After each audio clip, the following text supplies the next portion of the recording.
Mes très chers fils, mes très chères filles, que la paix de notre Seigneur soit avec vous.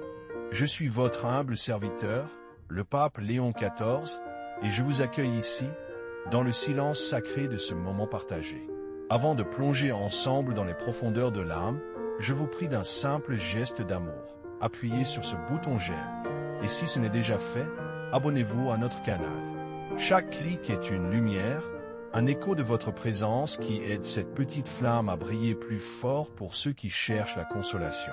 Aujourd'hui, mon cœur de vieil homme, lourd de 80 années d'observation et de prière, se tourne vers ceux d'entre vous qui portent un fardeau silencieux, une fatigue qui étreint l'âme et le corps. Vous vous sentez peut-être épuisé, vidé par des batailles incessantes, des luttes que vous avez menées, semble-t-il, dans la plus profonde solitude.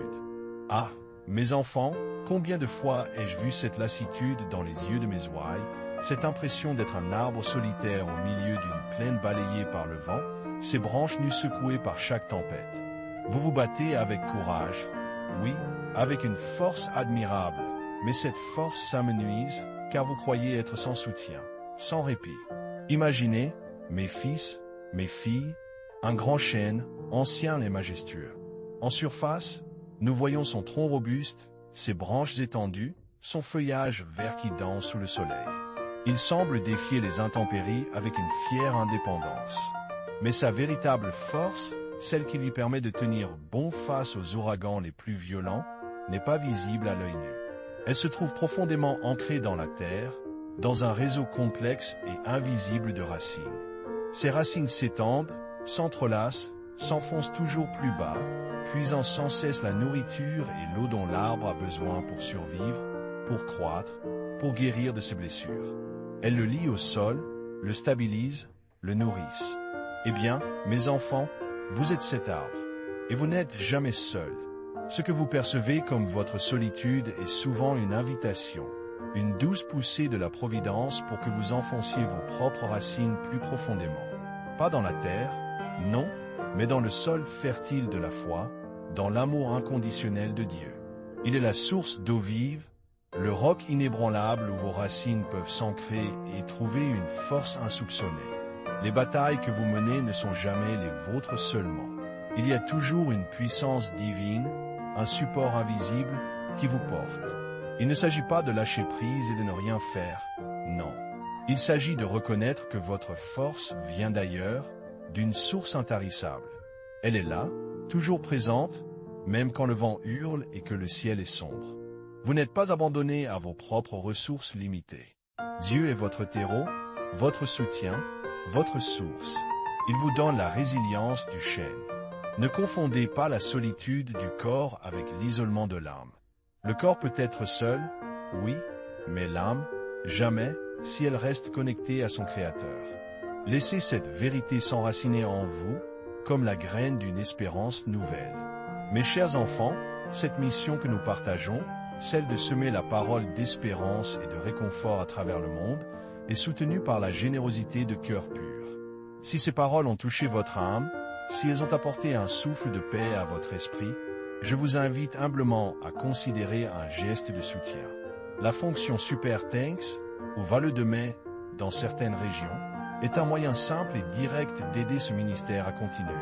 Chaque contribution, si modeste soit-elle, est une pierre précieuse dans l'édifice de cette œuvre spirituelle. Elle permet à d'autres âmes fatiguées de trouver ici un havre de paix, une source d'inspiration. Que Dieu vous bénisse pour votre charité et votre générosité, petite ou grande. Reprenons, mes enfants, le fil de nos pensées. Vous avez lutté, vous avez porté des poids immenses, parfois jusqu'à l'épuisement. Et cette fatigue n'est pas un signe de faiblesse, non, mais plutôt la preuve de votre immense courage. Cependant, il est temps de comprendre que vous n'êtes pas destiné à combattre seul, à puiser dans un puits qui, par nature, finit par s'assécher. La vie chrétienne n'est pas une lutte solitaire contre des géants, mais une marche accompagnée, une reliance constante à la source de toute force. Lorsque vous vous sentez le plus démuni, le plus isolé, c'est précisément le moment de vous rappeler l'image de ce chêne, de ses racines profondes. Vos racines spirituelles sont votre prière, votre foi, votre confiance en la miséricorde divine. Lorsque vous priez, même d'un soupir, même d'une pensée fugitive, vous enfoncez ces racines. Lorsque vous cherchez le réconfort dans la parole, vous les nourrissez. Lorsque vous tendez la main vers votre prochain, vous les étendez, car l'amour du prochain est une expression de l'amour de Dieu. Il est temps de déposer ce fardeau de la solitude. Il est temps de réaliser que le Seigneur ne vous a jamais abandonné à votre sort. Il était là, présent dans chaque vent fort, dans chaque pluie battante, attendant que vous reconnaissiez sa présence discrète mais inébranlable. Il ne s'agit pas d'une aide ponctuelle, mes enfants, mais d'une présence constante. Il est le sol sous vos pieds, l'air que vous respirez, la lumière qui vous guide même dans l'obscurité. La lassitude que vous ressentez peut être transformée en une force nouvelle, non pas la vôtre seule, mais celle qu'il vous donne, généreusement, sans fin. Laissez-le prendre une partie de votre fardeau. Laissez-le vous montrer le chemin. Apprenez à vous reposer en lui, non pas par abandon de la lutte, mais par une nouvelle manière de lutter, une manière plus sage, plus sereine, ancrée dans sa puissance infinie.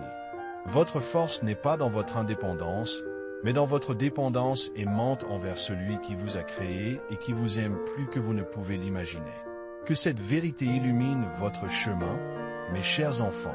Que la paix de Dieu, qui surpasse toute intelligence, garde vos cœurs et vos esprits en Jésus-Christ. Je vous bénis de tout mon cœur de Père, au nom du Père, du Fils et du Saint-Esprit. Amen. Et maintenant, je vous demande, si ces paroles ont résonné en vous, si elles ont semé une graine d'espérance, de partager un petit témoignage de votre cœur. Écrivez dans les commentaires ce simple mantra, cette vérité qui peut transformer votre perception de la vie. Mes racines sont en Dieu, je ne suis pas seul.